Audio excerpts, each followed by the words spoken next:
सहस्रफण सहस्रफण सहस्रफण। धर्म देवता के मस्तक पर श्वेत छत्र है सहस्रफण। कर्माचरण के समुत्थान के सत्पात्र है सहस्रफण। सहस्रफण से निभाई जाती है दाम्पत्य की नित पवित्रता। मणिद्युतियों से परिरक्षित है प्रकृति की स्वच्छता। सहस्रफण धर्मलीन हो तंद्रा में तब दैव मात्र निर्निद्र है। सहस्रफण के शिखरों पर ये सारा जगत सुभद्र है। समय के आघातों से बचे हैं फण सहस्र में दो फण। प्रकृति पुरुष के गृहस्थ जीवन के प्रतीक है ये फण। सहस्रफण सहस्रफण सहस्रफण।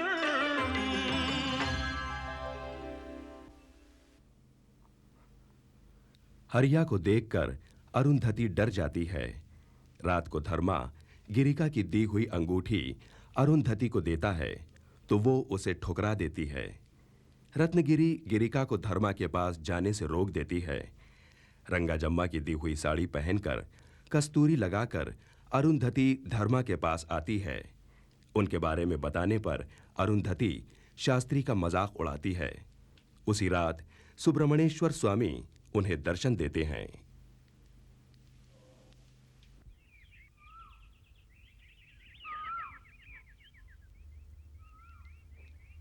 भैया भैया,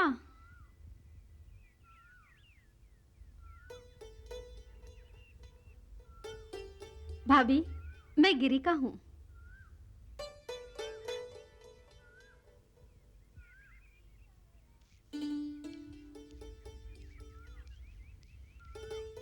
चलो चलते हैं।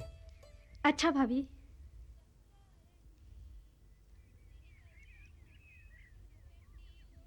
भैया कल तुम रंगापुर गए थे ना? तुम्हें जाते समय मैंने स्वयं देखा था। बहन ये बताओ, जब मैं यहाँ नहीं था तो तुम क्या करती रही? पढ़ाई नहीं, कुछ भी नहीं।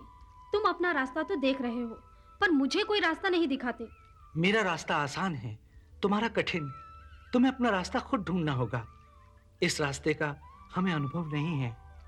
ये क्या कह रहे हो भैया? बस तुम्हारा ही भरोसा रह गया है मुझे। अब तुम भी ऐसी बातें करोगे तो मेरा क्या होगा?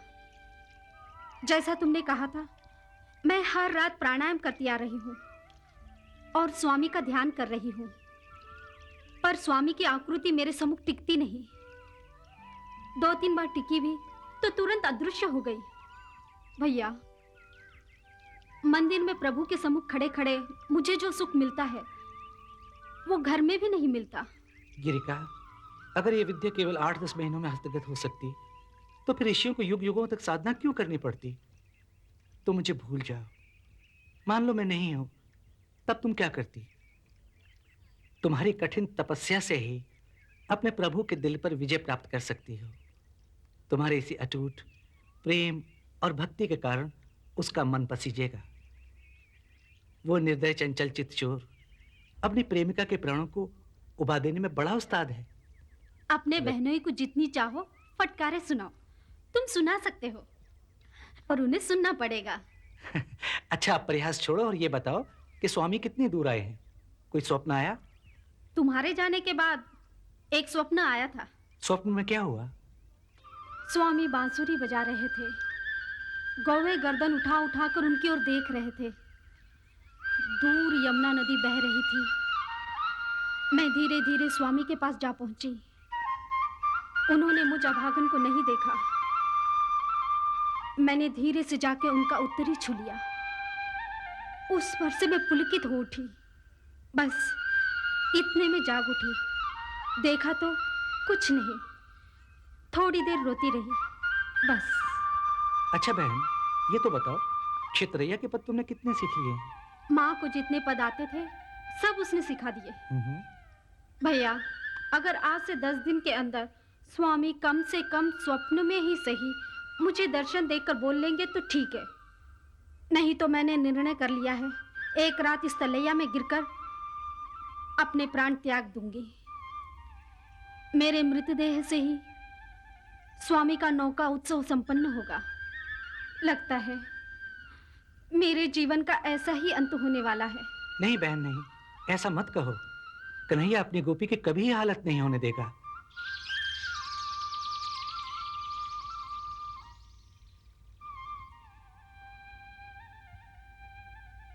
सांझ हो गई है, चलो मंदिर चलते हैं।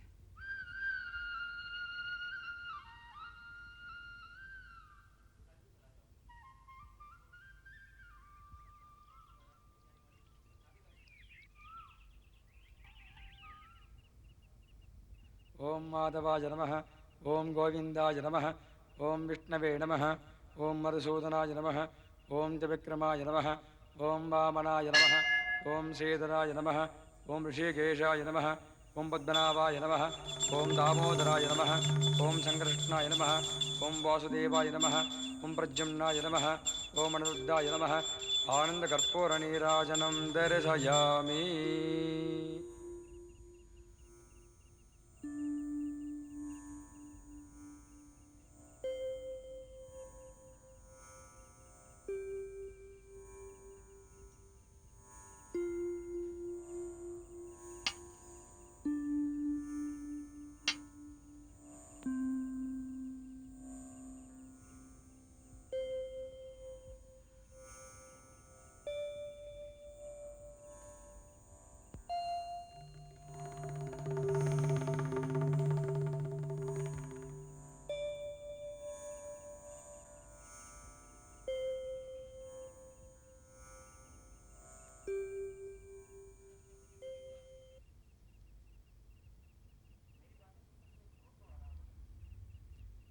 भैया, अपने बहनों से पूछा क्यों नहीं? अरे भूल गया, कल पूछ लूंगा।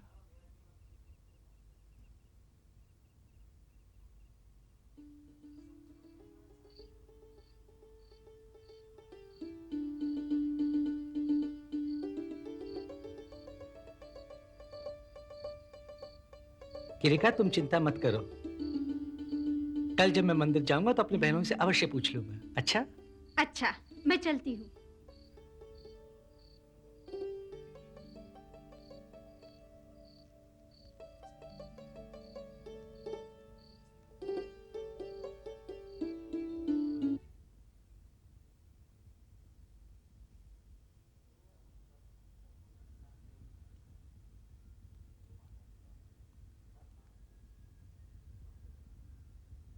माँ, मुंह खोलो माँ।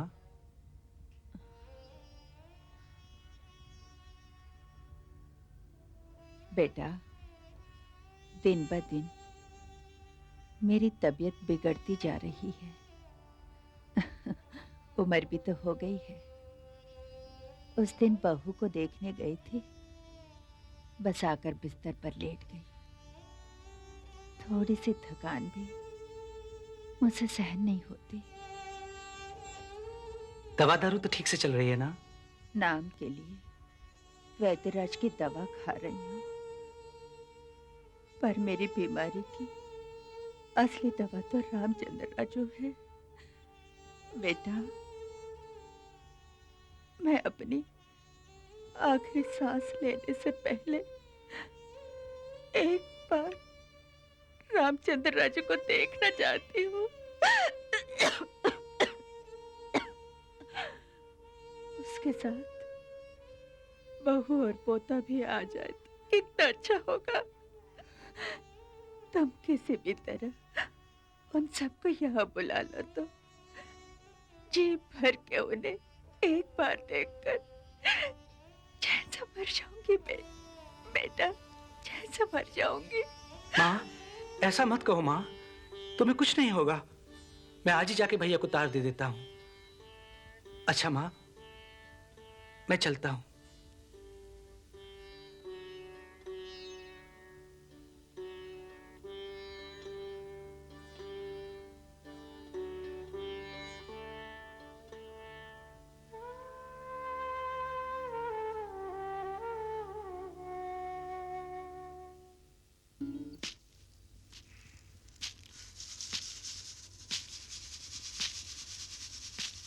माँ जी।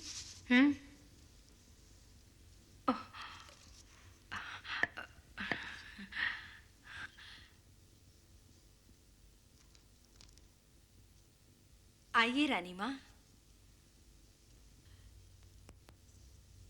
हम अपनी बहुरानी को देखने आए हैं सावित्री।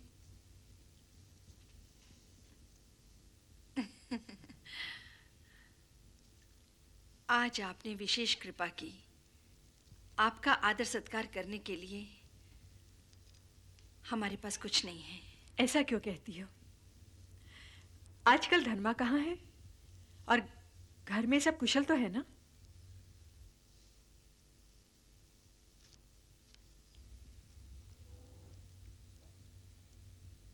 बहू, प्रणाम करो। सौभाग्यवती रहो। क्या नाम है? अरुंधति। मेरे पास बैठो।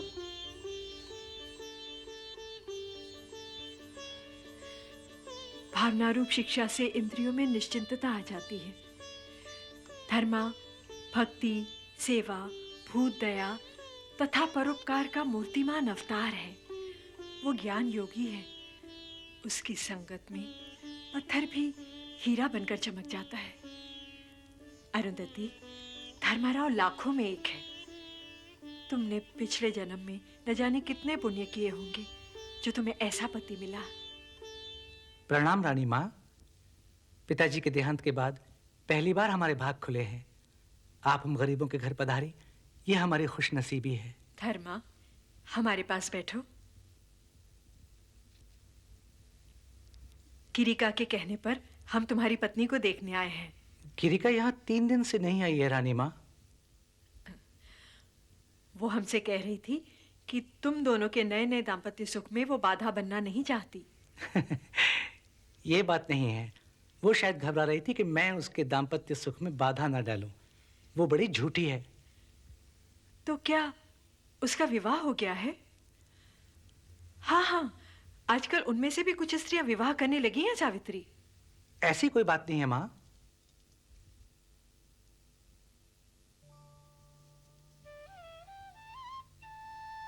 बैठो।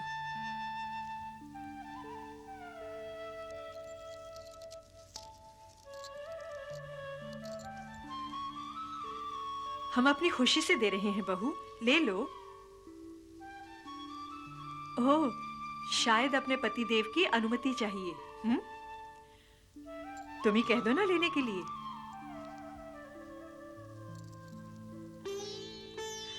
नहीं जी, अब ये हम तुम्हें नहीं देंगे। अब हमारा बेटा स्वयं अपने हाथों से ही तुम्हें पहनाएगा। बेटा, मैं भी तुम्हारी माँ जैसी हूं। तुम्हारे और तुम्हारी माँ के बीच सृष्टिकर्ता विद्यमान है और तुम्हारे और मेरे बीच वेणुगोपाल स्वामी विद्यमान है।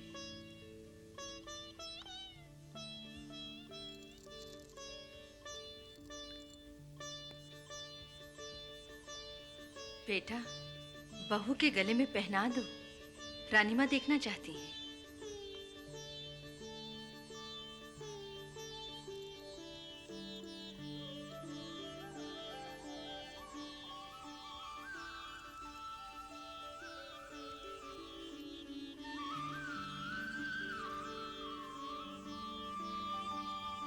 कॉलेज खुले कितना समय हुआ है? 1.5 महीना हो गया रानी माँ। बहू शायद 2-4 दिन में मायके चली जाएगी। तब तुम कॉलेज में प्रवेश करो। कितने रुपए चाहिए? 100 रुपए ठीक होंगे? 50 रुपए बहुत है माँ। कल 100 रुपए भिजवा दूंगी। अच्छा दिन देखकर चले जाना। बीए की परीक्षा होने के बाद देखा जाएगा।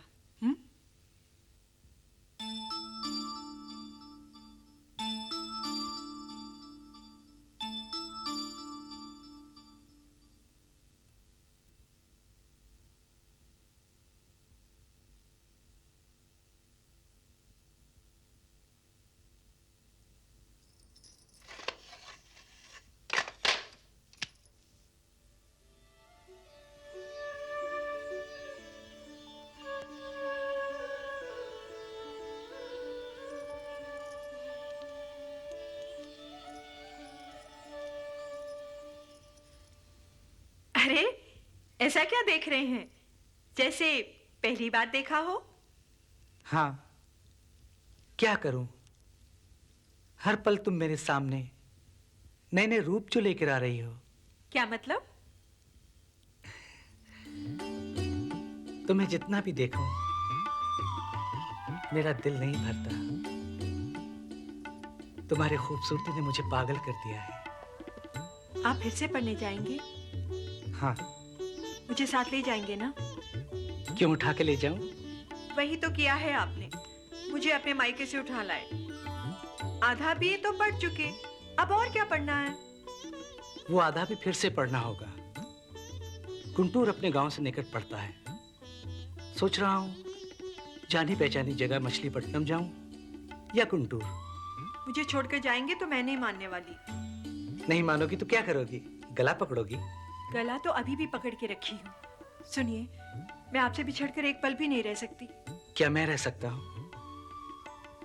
तुम मेरे साथ चलोगी तो माँ अकेली पड़ जाएंगी।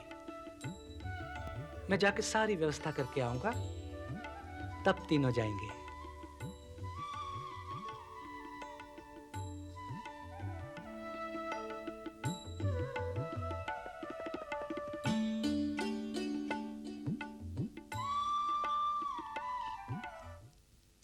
आज तो सर का लेक्चर सुन के मजा आ गया। क्या बहुत अच्छा कहा उन्होंने। काफी जानकारी मिली।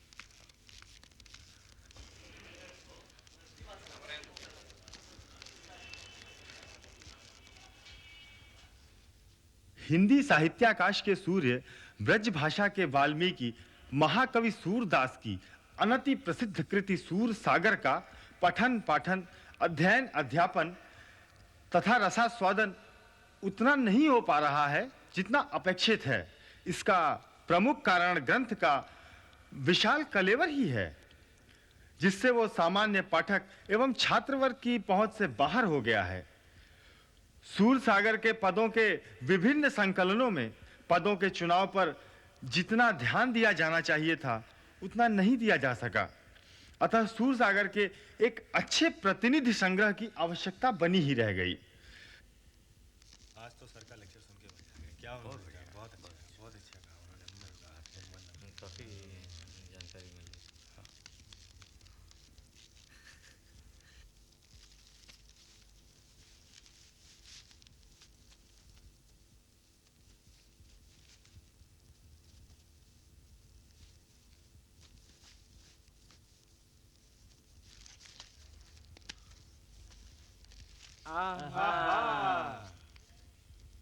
कहाँ की तैयारी हो रही है? सोच रहा हूँ आज शाम की बस से सुबर्णापेट चला जाऊं। अरे यार, आज ही तो एग्जाम खत्म हुए हैं और आज ही जाना चाहते हो? तू भी क्या बात करता है?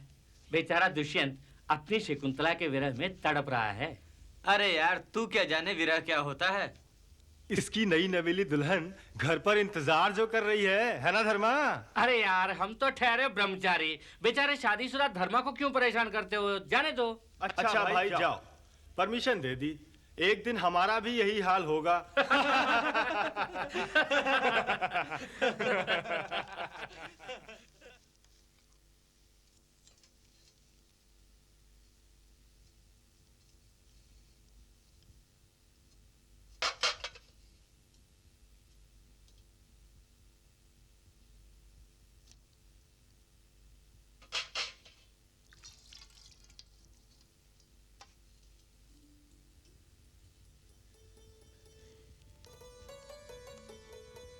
धर्मा, तुम तो कल आने वाले थे। हाँ माँ, तुम्हारी याद आ गई, बस चला आया। अच्छा बेटा, मेरी याद आई थी या बहू की? बहू, देख तो कौन आया है।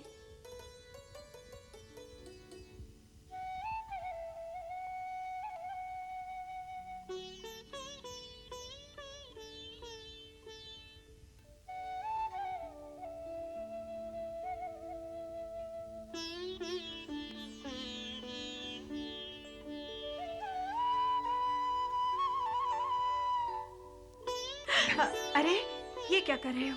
कहीं माँ देख ना ले। अच्छा, माँ का डर है, वरना तुम भी यही चाहती हो, है ना? पहले आप नहा धोकर खाना तो खा लीजिए। अच्छा अरे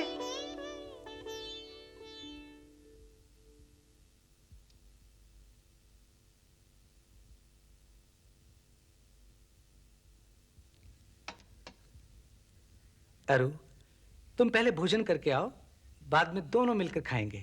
मैंने भोजन कर लिया है। और रही पान खाने की बात, जब से आप गए हैं तब से मैंने पान खाना ही छोड़ दिया है। अच्छा, अब तो मैं आ गया।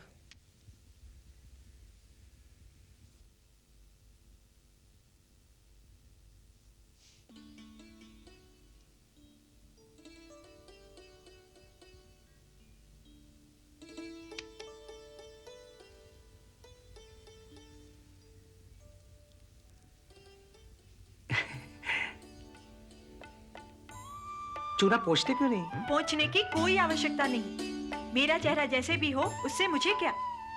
मुझे तो है। सचमुच? हाँ।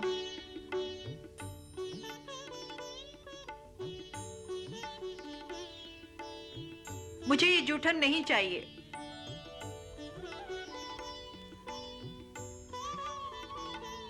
अच्छा, तुम्हारा सारा शरीर जूठा हो गया है, उसका क्या करोगी? और क्या करूंगी, जीवन भर साथ निभाऊंगी।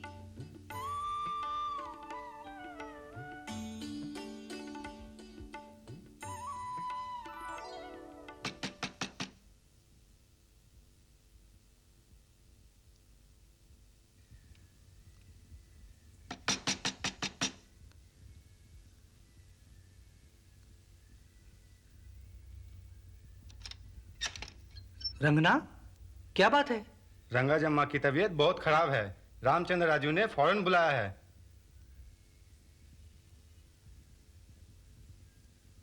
अच्छा, अभी आता हूं।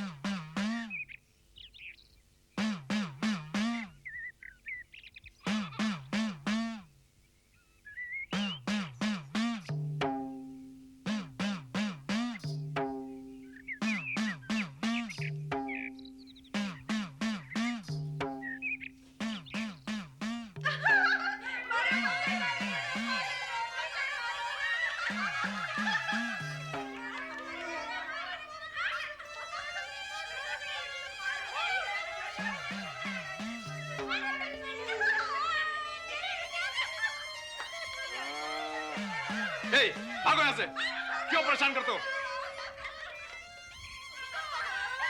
ये क्या पागलपन है? हमेशा हाथ में पत्ते लेके घूमती रहती हो। आराम से घर पर बैठ नहीं सकती क्या?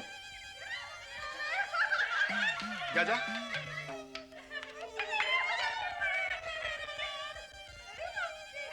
भागो।